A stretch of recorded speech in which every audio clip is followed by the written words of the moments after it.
texto para esta mañana se encuentra en el libro de Marcos, capítulo 13. Y vamos a leer del verso 14 al verso 23. Amén. Y leemos. La abominación de la desolación. Pero cuando vean la abominación de la desolación puesta donde no debe estar, el que lea que entienda. Entonces los que estén en Judea huyan a los montes, y el que esté en la azotea no baje ni entre a sacar nada de su casa, y el que esté en el campo no vuelva a tomar su capa. Pero ay de las que estén encinta y de las que estén criando en aquellos días. Oren para que esto no sea en el invierno, porque aquellos días serán de tribulación, tal como no ha acontecido desde el principio de la creación que hizo Dios hasta ahora, ni acontecerá jamás. Si el Señor no hubiera cortado aquellos días, nadie se salvaría. Pero por causa de los escogidos que Él eligió, acortó los días. Entonces, si alguien les dice, aquí está el Cristo, o miren, allí está, no lo crean, porque se levantarán falsos cristos y falsos profetas y mostrarán señales y prodigios a fin de extraviar, de ser posible, a los escogidos. Pero ustedes estén alerta, vean que se lo he dicho todo de antemano. Amén. Déjeme orar y así podemos arrancar. Padre Dios, te damos tantas gracias por tu bondad. Te damos tantas gracias por bendecirnos con tu presencia. Gracias por darnos un día de alegría. Porque todos los días son días de alegría porque nuestro gozo está en Cristo. Así que Padre, hoy como iglesia nos reunimos a buscar de aquel Dios feliz, de aquel Dios gozoso, de aquel Dios que ha prometido darnos deleites para siempre y placeres a la diestra de su justicia. Eres tú, como el Salmo 16:11 lo dice, tú eres nuestro deleite mayor. Por lo tanto, Dios, venimos a buscar la verdadera felicidad, el verdadero gozo, el verdadero placer, la verdadera plenitud. Y esto no es un sentimiento, esto es una persona que gobierna todo sentimiento. Así que Padre, rogamos que tú nos vengas a visitar, que nos des una pasión mayor por ti, que nos des un denuedo por aprender, un apetito mayor por decir, oh, tu palabra es preciosa, Dios. Oh Dios, muéstranos más de ti. Te lo ruego y te lo suplico para gloria de tu nombre, aquella gloria que tú no das a nadie, pero también para el bien y el gozo del cual tú estás interesado a hacer en nosotros, tu iglesia. Ayúdanos, por favor, en nombre de Cristo Jesús. Amén. Pueden tomar asiento, familia. Nuevamente regresando a este capítulo 13 de Marcos. Como dije la semana pasada, vamos a tener 4 domingos. Hoy este es nuestro segundo domingo, sentados literalmente o puestos de pie en este capítulo, que es el capítulo más difícil de Marcos y es uno de los más difíciles del Nuevo Testamento o de toda la Biblia. Y nos hemos situado ahí, pero algo que yo quiero compartirles a ustedes es Dios ha hecho que este capítulo difícil, este capítulo que me ha tenido que llevar a estudiarlo más profundo, me ha ayudado a escucharles a ustedes. Dios ha permitido que este capítulo difícil, como lo es, realmente sea un capítulo que me muestre cuán glorioso Dios es. O sea, me ha llevado nuevamente al punto de estar arrodillado literalmente, diciéndole al Señor, Señor, muéstrame más lo que hay ahí para poder fielmente predicar lo que hay ahí. Me ha llevado a mostrarme más la grandeza de Dios, lo maravilloso que es la palabra de Dios. Ahora, su palabra es profunda. O sea, estemos claros en esto. Yo no sé si te han vendido la idea que la palabra de Dios es este devocional de un versículo aislado de su contexto y que eso es lo que tú comes diariamente. O sea, la palabra de Dios es profunda. ¿Sabes por qué? Porque nos habla del sabio Dios. O sea, es profunda, es profunda en el sentido de que nos habla de este sabio Dios. No simplemente que es profunda, es compleja. ¿Sabes por qué? Porque nos habla del carácter inmutable de Dios, que no cambia. No simplemente que su palabra es maravillosa porque es profunda, compleja, pero su palabra, ¿sabes? Es también difícil. ¿Y por qué lo es? Porque nos sitúa. Nos sitúa en el lugar de estudiante. Nos sitúa en el lugar de estudiante delante del gran maestro, creador de todas las cosas y por ende el que gobierna todas las cosas y conoce todas las cosas, y nos sitúa a nosotros como estudiantes como en aquel lugar que no conocemos todo, que no controlamos nada. Por lo tanto, la palabra es preciosa. Y yo quiero animarte junto con la oración de Pastor Luis a decirte lo siguiente. Yo quiero que nosotros como iglesia seamos una iglesia cada vez más humilde ante la palabra de Dios. Y a la misma vez que la humildad de la palabra de Dios nos lleve a textos como este, difíciles de la palabra, y no correr de esos textos. Es decir, que todos aquí tengamos la profundidad de la humildad para venir a la profundidad de la palabra de Dios. Que con humildad vengamos ante Él y decir, Señor, mira, no entiendo ni papa. Como alguien nos compartía en el grupo de comunidad, esto es como un arroz con mango. No sabemos dónde estamos. Bueno, que esta misma situación no nos haga huir del texto y decir, esto es muy difícil para mí, que alguien más lo enseñe, que alguien más lo diga, y yo no conozco esto. No, que el texto difícil te muestre, sí, quién Dios es y te doblegue ante Él. ¿Cómo se logra esto? Bueno, antes de entrar al texto, yo quiero animarles a todos. Y es, no esperes el domingo para entrar a leer la palabra de Dios. Toma todos los días. Toma un versículo al día dentro de un libro de la Biblia. Un versículo. Yo sé, algunos van a decir, no, pero eso no es piadoso. Nosotros tenemos que entender y leer una hora el devocional. Si ese es tu caso, gloria a Dios por eso. Pero si ese no es tu caso, comienza con el día. Comiénzalo. Y si es muy difícil para ti, te recomiendo, toma una buena Biblia de estudio. Pregúntanos si te podemos recomendar para que leyendo un versículo al día, tú puedas leer el versículo dentro de un libro y ayudado con las notas, tú puedas ir creciendo a entender y a ver la palabra de Dios como es. Para cuando te toque enfrentarte con capítulos difíciles, tú tengas el trasfondo de que has estado estudiando la palabra de Dios. Y que obviamente hay mucho que descubrir y sacar y escudriñar, pero que la palabra de Dios o su complejidad no te haga que tú te corras de la palabra de Dios. Pero acércate a la palabra de Dios. Acerquémonos a la palabra de Dios. Conozcamos más plenamente a nuestro Dios. Y no lo conoces nomás con los versículos que te son fáciles entender. Son versículos preciosos en la Biblia, pero no son todos en la Biblia. Es bueno deleitarse en de tal manera que amó Dios al mundo, que ha dado a su Hijo unigénito para que todo que en Él crea no se pierda, mas tenga vida eterna. Amén, yo conozco ese texto. Pero como a la luz de ese texto glorioso y verdadero, tú vas con el mismo Dios y dices, Dios, este texto yo no lo conozco. Pero humíllame en el sentido de hazme humilde para venir con una disposición y conocer más de nuestro Dios poderoso. Entonces, al tomar este capítulo 13, obviamente tenemos que reconocer que nos va a tomar mucho tiempo comprenderlo, mucho tiempo. O sea, yo tenía un afán, en el buen sentido, que yo quería poder decir todo lo que hay ahí y explicártelo, pero yo mismo estoy creciendo en mi comprensión de este mismo texto. Entonces, no pensemos que vamos a entender en 4 horas, no hoy, si tú sumas los 4 domingos, no asusten, 4 domingos, más o menos una hora, son 4 horas. No pensemos que nosotros en 4 horas vamos a tratar de entender un capítulo tan complejo, tan difícil, con todo lo que hay ahí, pero es un buen comienzo. Toma esto y que te abra el apetito.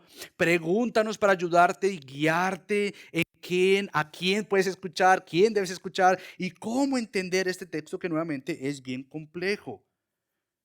Día a día nos tomará para conocer a nuestro Dios, porque el resto de la eternidad nos tomará a conocer a Dios.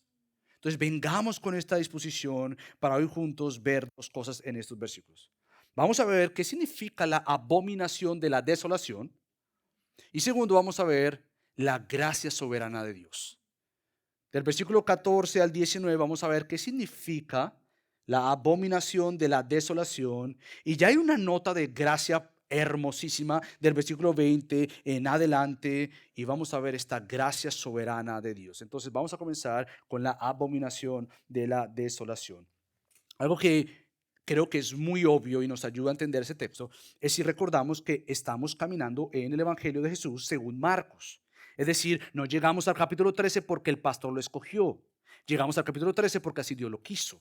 Hemos comenzado desde el capítulo 1, hemos llegado hasta aquí precisamente viendo algo que ha sido claro desde el comienzo. Y esto es, el reino de Dios ha sido inaugurado. El reino de Dios se ha avecinado. El reino de Dios se ha acercado. Por lo tanto, arrepiéntanse y crean el evangelio de Dios, que es el mismo decir, crean el evangelio de Jesús. Entonces, hemos visto al comienzo de esta serie y a lo largo de esta serie que Jesucristo es aquel rey soberano que ha inaugurado el reino de Dios, aquel siervo, pero aquel rey. Hemos visto a lo largo de esta serie precisamente que Cristo tiene autoridad. Él tiene dominio. Él es aquel que dice algo y eso se hace. Es aquel que dice voy a hacer algo y nadie ni nada lo puede detener. Es aquel que las multitudes han estado asombradas, maravilladas. Unos porque simplemente le interesaban las señales o los milagros que él hacía. Otros porque han entendido que frente a ellos tenían a Jesús, el Mesías, el esperado, el Rey ha llegado. Entonces hemos visto a lo largo de esta serie nuevamente que Cristo obviamente es Señor.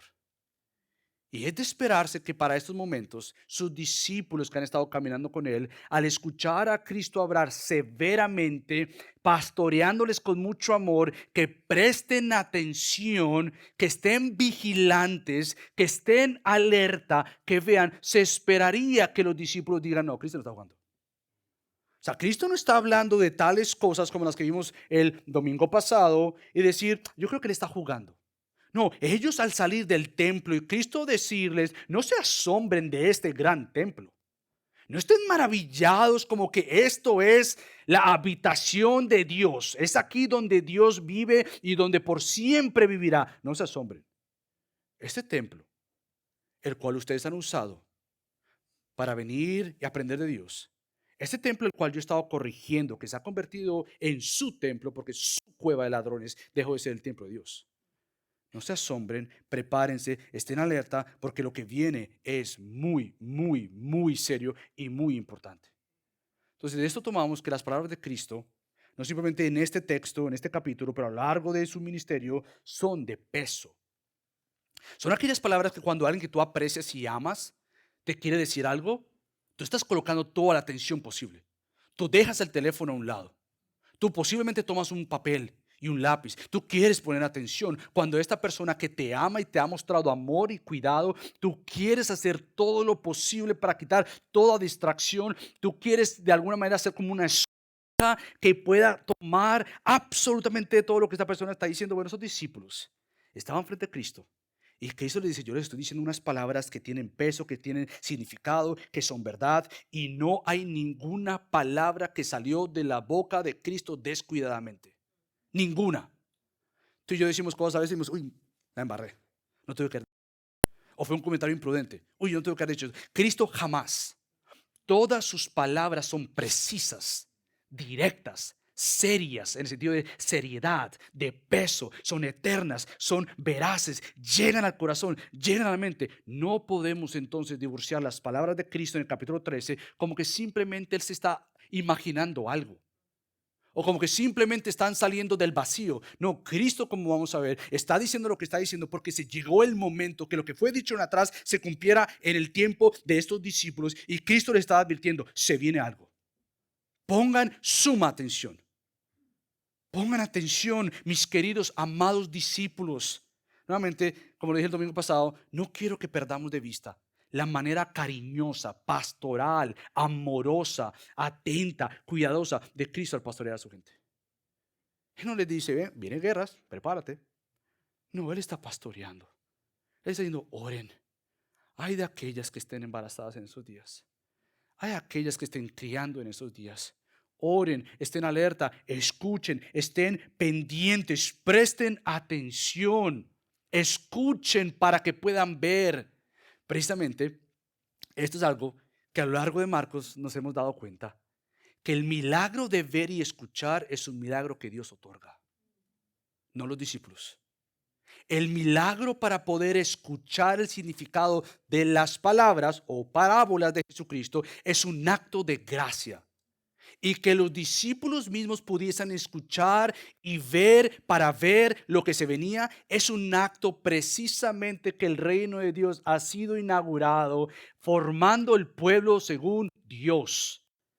Cristo vino a inaugurar un reino con su pueblo que desde la eternidad Dios mismo planeó comprar. Era necesario que un tiempo sucediera cuando dejáramos de decir o dejemos de decir, este es el pueblo de Dios, porque vemos el atrás.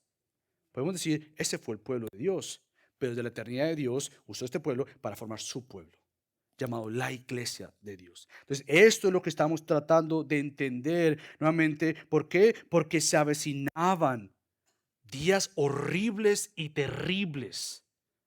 Casi 40 años después de Cristo decir estas palabras, vemos el cumplimiento precisamente de lo que Cristo dijo. Jerusalén y el templo van a ser destruidos para nunca más levantarse. Nunca más. Y las palabras de Cristo nuevamente son aquellas palabras de advertencia: estén alerta, queridos discípulos. Podemos traducirlo como todo el capítulo 13, nuestra traducción usa diferentes palabras para decirnos la misma palabra. Es miren o observen o estén alertas, estén vigilantes, estén cuidadosos. Son las palabras que se usan para darnos a entender la misma palabra, pero con un tono de urgencia. No es lo mismo decirte, mira que ahí viene un carro, o corre que te van a atropellar. ¿Me explico? Miren el sol, corran que el sol se cayó. Diferente. Eso es lo que Cristo está haciendo acá. Cristo está diciendo, algo se avecina, prepárense, estén alerta, porque precisamente quiero que vean este templo, como ellos están situados desde el Monte de los Olivos. Ahora salieron del templo, ahora están en el Monte de los Olivos, viendo el templo, y les dice, vean ese templo, véanlo, ¿ok? Para que teniendo ojos vean las señales que se avecinan para la destrucción de este templo. Dejen de ver el templo como que si eso es todo. Vean lo que se avecina, porque va a ser destruido este templo y toda la ciudad de Jerusalén. Entonces, nuevamente, Jesús aclara algo que es importante, que para los discípulos era casi normal asumir que si el templo es destruido, Jerusalén es destruido, ¿qué es lo que pasa? El fin del mundo. Y Cristo les corrige esto rápidamente. Eso lo vimos la semana pasada en el versículo 7. Cuando ustedes oigan de guerras y de rumores de guerras, no se alarmen. Es necesario que todo esto suceda. Y fíjate este pero. Pero todavía no es el fin. No asumas que el fin de lo físico, templo, físico, Jerusalén, es el fin de la creación. No lo asumas, querido discípulo. Esto va a venir, pero no es el fin. Entonces, como hemos visto, estos capítulos, Marcos 13, Mateo 24, Lucas 21, que son los paralelos a este, es importante verlos desde estos ángulos. Los discípulos están haciendo una pregunta. ¿Cuándo sucederá esto? ¿Qué es esto? Destrucción del templo. ¿Qué es esto? Destrucción de Jerusalén. ¿Ok? ¿Cuándo va a suceder esto? ¿Y qué señales habrán para tu segunda venida? Y Cristo dice, no, espérate. Vamos a aclarar algo. Yo te voy a dar señales de la destrucción de este templo y de Jerusalén. Pero ninguna señal se te va a dar para el regreso de Cristo.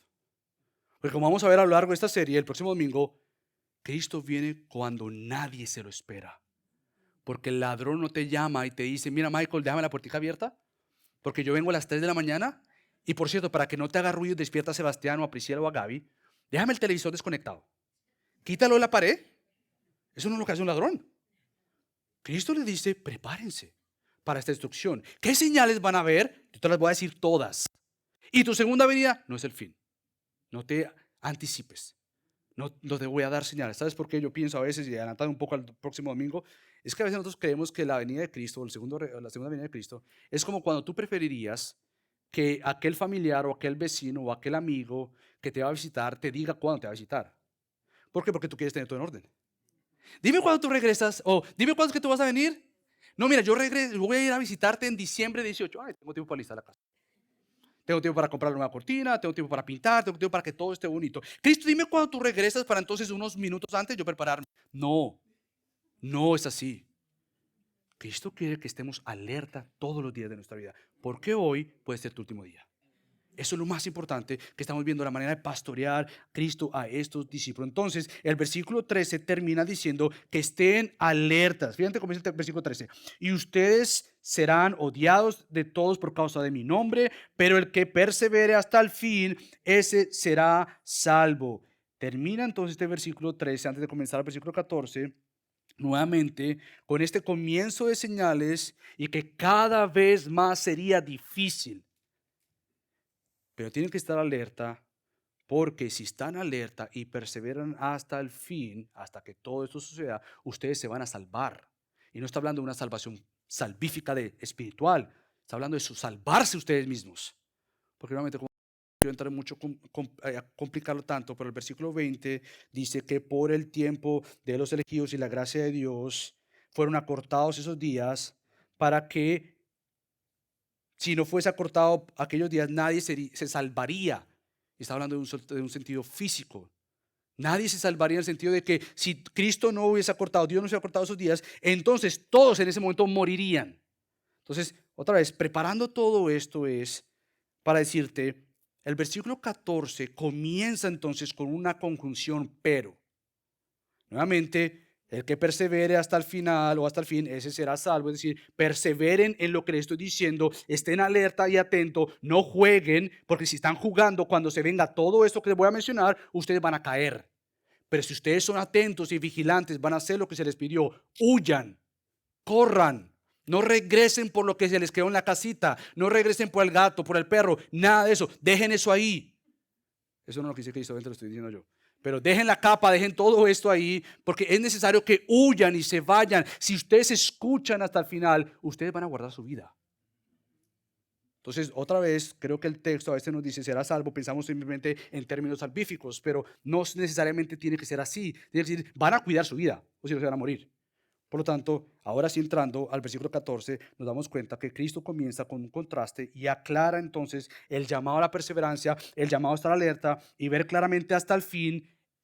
Es importante, porque si no, cuando se venga la abominación de la desolación, ustedes no van a entender. Si ustedes no están vigilantes, prestando atención, va a venir el día de la abominación y de la desolación y ustedes van a estar como que no entendiendo, van a estar perdidos. Estén alerta, estén pendientes. Nuevamente, parece entonces ser que las señales que Cristo le da a sus discípulos está apuntando a este gran evento de la abominación de la desolación. Ahora, si tú eres como yo, nos hacemos la siguiente pregunta. ¿La abominación de qué? La abominación de la desolación. Ahí es cuando la mayoría de nosotros decimos, sabes que esto es muy difícil para mí. Gracias, gracias Señor, oro y salto otro capítulo. Pero eso no es lo que debemos hacer. Cuando tú te encuentres con un texto como estos, tienes que, uno, humillarte y decir, Señor, dame entendimiento. No entiendo qué es esto. No entiendo. ¿Sabes por qué? Porque nuevamente nosotros no conocemos su palabra. Y obviamente textos como estos nos llevan a pensar, no a asumir y no rápidamente a correr. ¿Qué fue lo que dijo esto? ¿Qué fue lo que dijo esto? No, Señor, ayúdame a pensar detenidamente qué dice esto. Ahora, te quiero dar una ayuda. Cuando tú te encuentres estudiando los evangelios, lo mejor que puedes hacer es ir a los otros evangelios. Tenemos 4 evangelios. Un evangelio relatado en 4 perspectivas.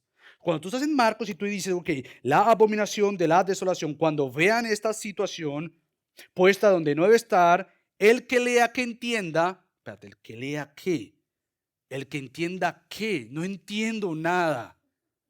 Bueno, tú vas y pones entonces una versión que te diga, o vas y regresas a Mateo, regresas a Lucas y dices, ok, ¿qué es lo que ellos me dicen en cuanto a este mismo momento para yo interpretarlo según la Biblia y no según mis propias opiniones? Entonces, por ejemplo, Lucas explica esto de la abominación de la desolación, lo explica de la siguiente manera. Tiene que ver con Jerusalén y con los enemigos de Jerusalén que buscan destruirla.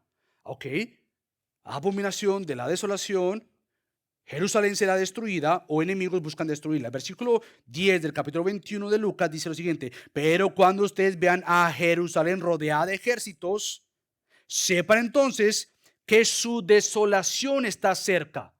Ok, ejércitos campando alrededor de Jerusalén. Ok, su desolación está cerca. Todavía no entiendo qué es desolación. Lo que entiendo es que tiene que ver con guerra. Algo va a pasar en Jerusalén que va a traer una desolación. Versículo 22 de Lucas, todavía capítulo 21, dice, porque estos días son de venganza. Wow, espérate. Desolación, ejército en Jerusalén, días de venganza. ¿Venganza de qué? Todavía no entendemos. Pero si seguimos leyendo, dice, para que se cumplan todas las cosas que están escritas. Espérate. Esto ya me tiene que oler a que algo fue escrito atrás. Entonces, desolación, algo que fue escrito en el atrás, yo tengo que leer la palabra de Dios y no asumir lo que yo pienso que dice, sino estudiar la Biblia para ver lo que Dios dice o lo que Él dijo. Entonces, nuevamente, seguimos ahí en Lucas y dice, para que se cumplan todas estas cosas que están escritas. En el versículo 24 dice, caerán a filo de espada y serán llevados cautivos a todas las naciones. Jerusalén será pisoteada por los gentiles hasta que los tiempos de los gentiles se cumplan. Otra vez, mucha información, pero tú vas entendiendo un poco que ya entiendo más o menos que la abominación de la desolación no es cualquier cosa.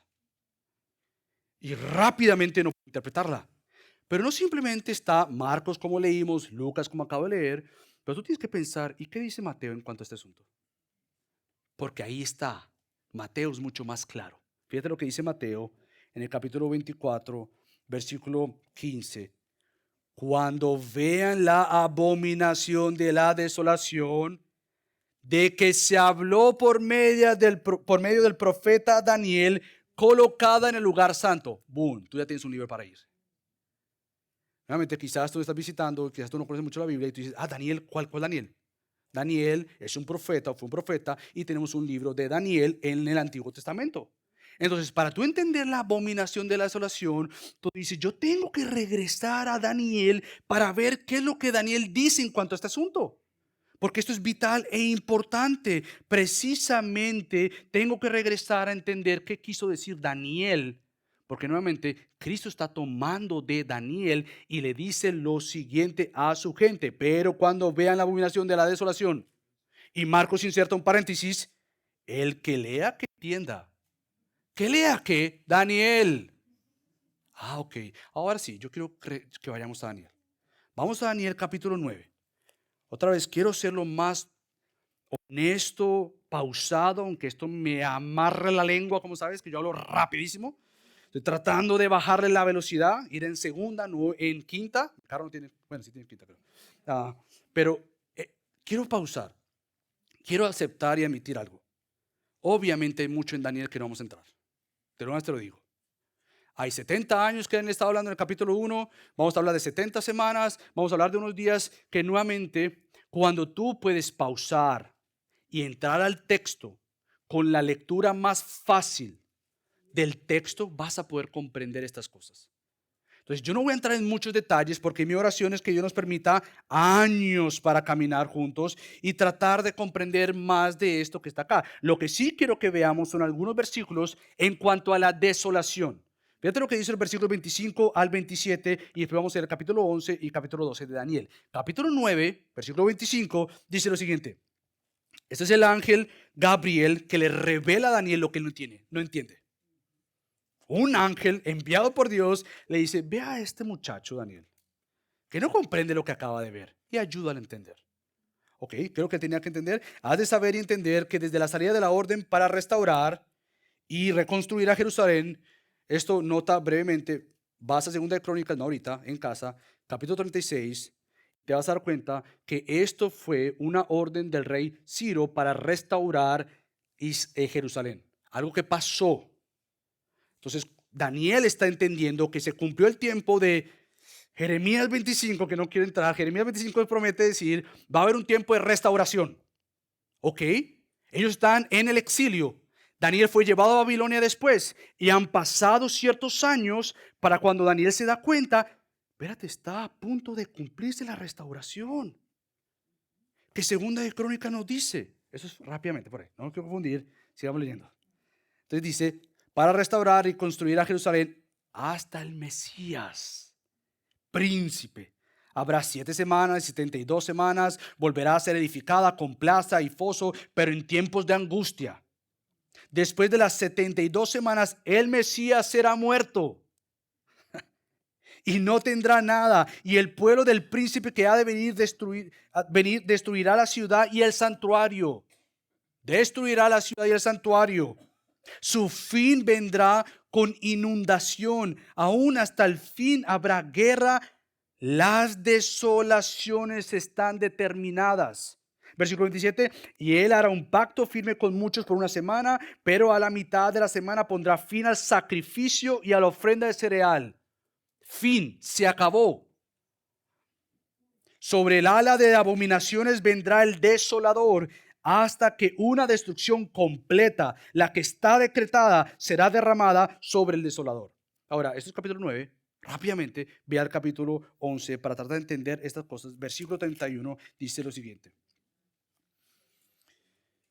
Y de su parte se levantarán tropas, profanarán el santuario fortaleza, pondrán fin al sacrificio perpetuo y establecerán la abominación de la desolación. Capítulo 11, ahora salta al capítulo 12, versículo 11. Y desde el tiempo en que el sacrificio perpetuo se ha quitado y puesto la abominación de la desolación, habrá 1290 días. ¿Sabes cuál es el problema de nosotros? Que todos nos creemos matemáticos. Y perdemos de vista todo esto para tratar de entender y sumar cuántas semanas dieron. Otra vez, yo sé que hay una posición que enseña todo esto y es tan simple y a veces tan frágil que se datan de una fecha para entender el cumplimiento de esto. Cuando Cristo está diciendo, estos eventos sucedieron. Y yo sé que hay diferentes posiciones y no es el tema ahorita, eventualmente las podremos hablar, pero lo que sí quiero que veamos nuevamente es cuándo se cumplieron estas profecías de Daniel sobre la abominación de la desolación. ¿Cuándo?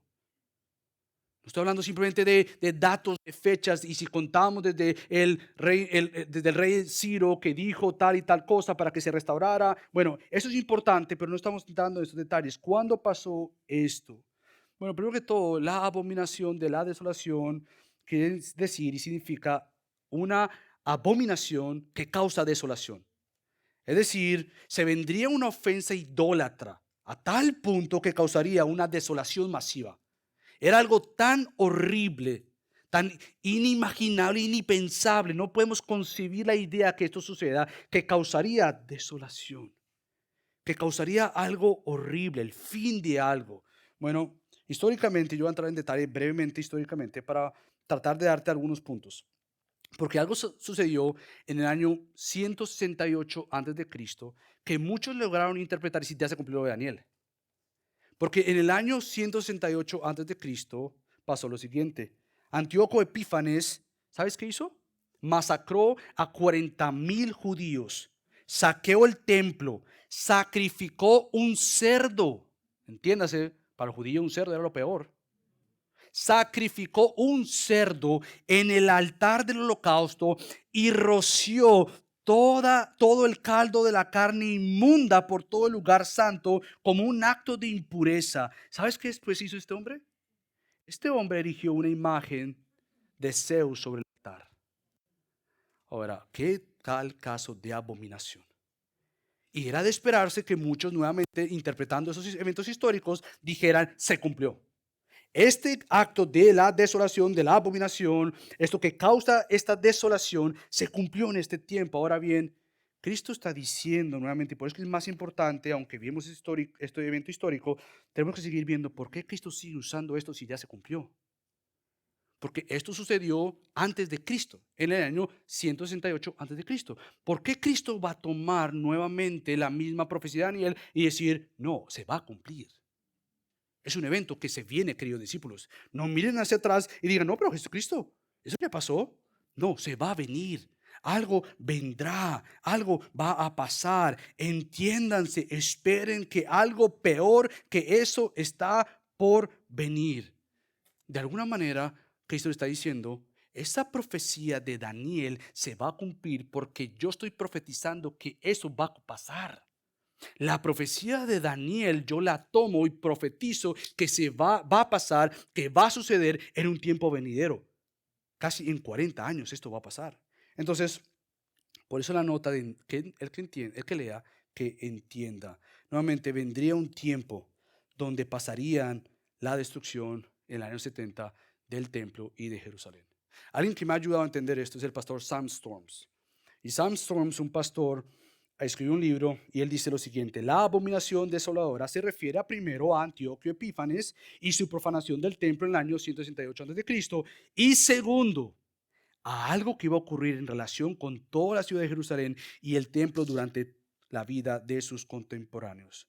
Nuevamente, por eso es la urgencia de Cristo. Cuando todo esto esté por venir, vean las señales, vean lo que va a pasar, corran, huyan, quédense en la azotea, oren, perseveren, estén alerta. Pongan atención a los eventos que trae esa gran abominación de desolación. Presten suma atención para estar preparados y alerta a lo que se viene. Entonces, otro historiador judío, Flavio Josefo, en uno de los libros que escribió que se llama Guerra de los Judíos, yo leí esta semana esto, y yo quiero leértelo para que tú entiendas entonces cuando Cristo está diciéndole con tanta urgencia, cuando vean la abominación de la desolación, cuando vean todo esto, estén alerta. Escúchenme, por favor, vigilantes. Yo les quiero pastorear. Estén alerta. ¿Cómo sabemos que este acto de la abominación de la desolación se cumplió? Bueno, fíjate lo que un historiador, en el tiempo de que sucedió todo esto y experimentó todo esto, el historiador Flavio Josefo dice lo siguiente, yo creo que presten mucha atención. Hay unos quizás relatos que te van a poner un poco como que, uy, qué feo, ¿para qué leyó esto? Yo creo que tú veas lo severo que esto fue. El ruido de los que peleaban era incesante, habían guerras, incesante, tanto de día como de noche. Pero escucha esto, pero el lamento de los que lloraban superó al otro. Es decir, se escuchaba más el llanto que la gente llorando. La locura de los sediciosos, los que causan estos revueltos, también aumentó junto con su hambre. Y ambas miserias se inflamaban cada día más y más, porque no había maíz que apareciera públicamente en ninguna parte. Los aposentos superiores o las habitaciones superiores de las casas estaban llenos de mujeres y niños que morían de hambre. Y las calles de la ciudad estaban llenas de cadáveres de ancianos. También los niños y los jóvenes vagaban por las plazas como sombras, todos hinchados por el hambre y caían muertos donde quiera que los agarraba su miseria. Todo esto fue un periodo, señal de señales, para que llegara la culminación de la abominación de la desolación, y esto es que el ejército romano entra a Jerusalén, y no simplemente es que entra a Jerusalén, la ciudad santa, es que entraron al lugar santo, el templo para ellos. Y no simplemente es que acabaron la ciudad, acabaron el templo. Y no simplemente es que lo acabaron destruyéndolo precisamente como Cristo dijo. ¿Verse estos grandes edificios? Claro que sí lo vemos. ¡Qué belleza! Los va a destruir. No quedará piedra sobre piedra que no sea derribado. Y precisamente Tito entra a Roma, y no simplemente entra a Roma, pero entra al templo con imágenes de César y el águila que representaba a Roma, y lo coloca en el templo como aquel acto de abominación que causó desolación. Entonces, obviamente, la profecía de Daniel con estos actos de abominación fueron cumplidos como Cristo dijo en el tiempo de los discípulos. En el año 70 después de Cristo, el templo fue destruido completamente y la ciudad fue destruida completamente. Ahora bien, ¿cómo entender todo esto para nosotros desde este lado que no vivimos esto? Bueno, precisamente era de esperarse que Dios mostrara lo que Él siempre ha diseñado. Lo que Apocalipsis nos dice. Él ha comprado un pueblo. Entiéndase, no Israel. Un pueblo compuesto de diferentes naciones, tribus y lenguas. Era necesario que se entendiera que el templo físico tan solo era una imagen del verdadero templo. ¿Y quién es el verdadero templo? Cristo. Era necesario que entendiéramos que la presencia de Dios habita no en un lugar físico, pero que habita en cada corazón de cada creyente que es parte del cuerpo de Cristo. Era necesario que entendiéramos que nosotros no vamos a un lugar físico para encontrarnos con Dios, que nosotros podemos venir diariamente a la misma presencia de Dios, porque era necesario que Cristo, el sumo sacerdote, fuera entregado a una cruz para que entonces nosotros pudiéramos entrar ante el trono de la gracia de Dios todos los días. Querido creyente, era necesario que nosotros entendiéramos que algo físico pasó para una mayor realidad física, Cristo, y una realidad espiritual, la iglesia de Cristo. Era necesario y sigue siendo necesario, porque hay muchos cristianos confundidos, pensando que el judío es más que el cristiano. Y Pablo toma Gálatas y dice no. Pablo toma Colosenses y dice no. No pienses que si guardas un día eres más espiritual. No se hagan esclavos de esto. No piensen, porque Cristo precisamente, según Efesios, murió para comprar de estos dos pueblos y hacerlo un solo pueblo. Nuestro favor no se da en base a una nacionalidad. Nuestro favor para con Dios se basa en la persona de Cristo. Tú tienes a Cristo querido gentil. Y que eso no te alarme y diga, ay, no, pero yo quisiera ser judío. No, tú eres cristiano, eres en el sentido gentil, que por gracia eres el verdadero judío. Porque el verdadero judío, Pablo en Romanos 2, es el que es circuncidado, ¿qué? En el corazón, querido creyente. Y esto es obra del Espíritu Santo. Él te hizo suya, Él te hizo suyo, eres suya, somos suyos. Este es el pueblo que Dios ha comprado para que el templo sea nosotros, el templo del Espíritu Santo, que por gracia es obrado de nosotros por Jesús. Entonces, deleítate en esto. Deleítate en conocer a Cristo. ¿Cómo yo hago esto? Pasa tiempo en la palabra. Pero ¿cómo yo hago esto? Toma un versículo diario, por lo menos para comenzar. Pasa tiempo preguntándole a otros creyentes dentro de la iglesia, ¿cómo estudia la Biblia? ¿Será que nos podemos sentar? Porque yo no sé leerla. ¿Me puedes ayudar a leer la Biblia? Pasa tiempo en la Biblia, es decir, menos redes, menos televisión, menos Netflix, más Biblia. Aparta un tiempo en el día designado, preparado para decir, mira, de antemano, la noche previa, yo dejo mi Biblia abierta en la mesa, donde quiera que tú lo hagas. Ya tengo mentalmente que voy a estudiar una carta, un libro del Nuevo Testamento, un libro del Antiguo Testamento, y me voy a sentar por 5 minutos. Comienza estos hábitos espirituales. Y te vas a dar cuenta que cada vez más vas a ver más a Cristo, vas a ver a Cristo. Y cuando te des cuenta que de 5 ahora llevas 15 minutos. Y de 15 ahora llevas media hora. Y de media hora llevas 1 hora. Y después tienes que ir a trabajo. Entonces, pero es importante que hagamos esas cosas. Sí, que ahorita no vamos a abandonar el trabajo y todo eso. No, tú tienes que trabajar y ser parte. Pero es importante entonces nuevamente descansar en la gracia de Dios, en el poder de Dios, porque todo esto era necesario. Y por eso es que Cristo anota algo en el versículo 19 que es clave. Porque aquellos días serán de tribulación, tal como no ha acontecido desde el principio de la creación. Pero nota algo que hizo Dios hasta ahora, ni acontecerá jamás. ¿Sabes por qué? Porque el templo de Dios jamás será destruido. Jamás será destruido. Uno, el templo de Dios es Cristo, que fue destruido por ti, pero no quedó una tumba. Destruyan este templo y será levantado en 3 días. Juan dice, construyeron tanto tiempo el templo de Jerusalén, Salomón y todo esto, y fue destruido así. Cristo, el templo verdadero, fue destruido por ti, pero levantado por Dios para asegurarte la salvación de Dios. El templo de Dios jamás será destruido. Tú y yo nos veremos, y mejor, veremos a Cristo juntos por el resto de la eternidad. Siempre, siempre, siempre con Dios. Por eso es que terminamos diciendo lo que el versículo 20 en adelante dice. Esto es obra de gracia. La gracia soberana de Dios. Versículo 20, para ir terminando. Estos versículos son mucho más cortos, obviamente el tiempo. Lo más complejo era lo anterior. Pero el versículo 20 adelante es como si dijeran, esto es gracia, que Dios nos preserve, Que Dios nos guarde. Es gracia, no es nacionalidad, no es que pertenezco a la tribu de, es gracia soberana y salvadora de Dios en la eternidad, que nos preserva. Entonces, nuevamente, dice el versículo 21, comienza con una relación de condición. Si el Señor no hubiera acontecido aquellos días, entonces nadie se salvaría. Es decir, Cristo dijo que se acorte. La guerra y la desolación y todo esto duró relativamente poco tiempo. Poco tiempo para lo que tenía que haber sido.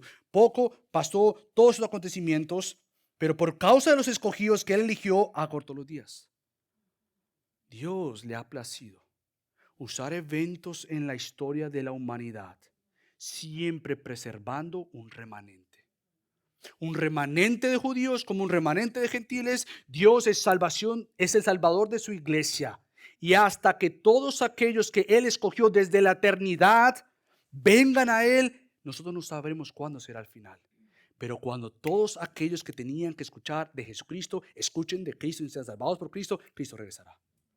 La señal entonces es que Él va a regresar cuando Él quiera regresar. Y cuando todo lo planeado de la eternidad tenga su tiempo en la hora que tú y yo no conocemos, eso pasará en el tiempo de Dios. Mientras tanto, nosotros seguimos confiando en el plan soberano del Señor. Entonces, por lo tanto, si tomamos en serio esto, las advertencias de Jesucristo, Cristo mismo entonces les dice, estén alerta, estén alerta. En esos momentos de confusión, de alarme, muchos van a venir, créanme, muchos van a venir diciendo, ya llegó Cristo. Eso no va a pasar. Esa destrucción no va a pasar. Ya llegó Cristo. Falsos maestros, falsos profetas, falsos autoproclamadores mesías van a venir. Ustedes no se dejen engañar. No se dejen engañar. Porque precisamente ustedes le pertenecen al Señor. Es por eso tan importante para nosotros también entender que lo difícil de ver esto como un evento del atrás es que hay muchas cosas que se asemejan al hoy. Entonces, pero espérate, todavía hay guerras, todavía hay todo esto, todavía hay falsos maestros, falsos mesías, hay todo esto. Bueno, estos acontecimientos pasaron atrás, pero estos eventos, estas cosas todavía están entre nosotros y con nosotros. Por lo tanto, el estar vigilante no era para esos discípulos. El estar vigilante es todavía para nosotros. ¿Qué escuchas? ¿Qué lees? ¿Qué ves? Es clave. Sin una dieta de la palabra de Dios, van a venir personas a decirte, esto es así, y tú vas a decir, bueno, sí es así. Pero si tú has estado preparado, como los hermanos de Berea, estudiando la palabra de Dios, puede venir un don Pablo. Y ellos dicen, espérate, vamos a comprobar si lo que tú estás diciendo ahí, Pablo, está acá. Por tanto, no importa quién venga a ti, con qué título, con qué PhD, con cuántos libros, con lo que sea que venga delante de ti, los expertos que hoy en día en las redes sociales se jactan, los expertos, olvídate de eso. Y que nosotros podamos venir, ok, sí, gracias, yo respeto que escribiste esto, que lo que sea, yo quiero ver lo que hice ahí. Yo quiero leer lo que hice ahí. Y no que tú me digas que lo que hice. Quiero leerla, estudiarla, aplicarla, vivirla, porque precisamente vendrán muchos falsos maestros que los van a desviar de ver lo correcto, Cristo, y de ver las señales que vienen. Por lo tanto, muchos van a tratar de engañarlos con palabras de, vean, ya llegó Cristo, vean, ya Cristo viene. Cuando tú escuches, querido creyente, a alguien, aunque sea, no sé si vaya a pasar, pero yo calculo que Él viene 2024, huye. Huye porque estás frente a un diablo. Huye, corre, en serio. Porque no hay nadie que pueda decir cuándo Cristo regresa. No hay nadie. Ve a la palabra, conoce la palabra, detente ante la palabra para conocer más de tu Señor. Ahora, ¿cómo concluir todo esto? Dios te ha dado su palabra, querido creyente. Para todo momento, para toda oportunidad, para toda circunstancia. Él es tan amoroso que así como preparó a sus discípulos, Él te quiere preparar diariamente. Escuchemos de Dios.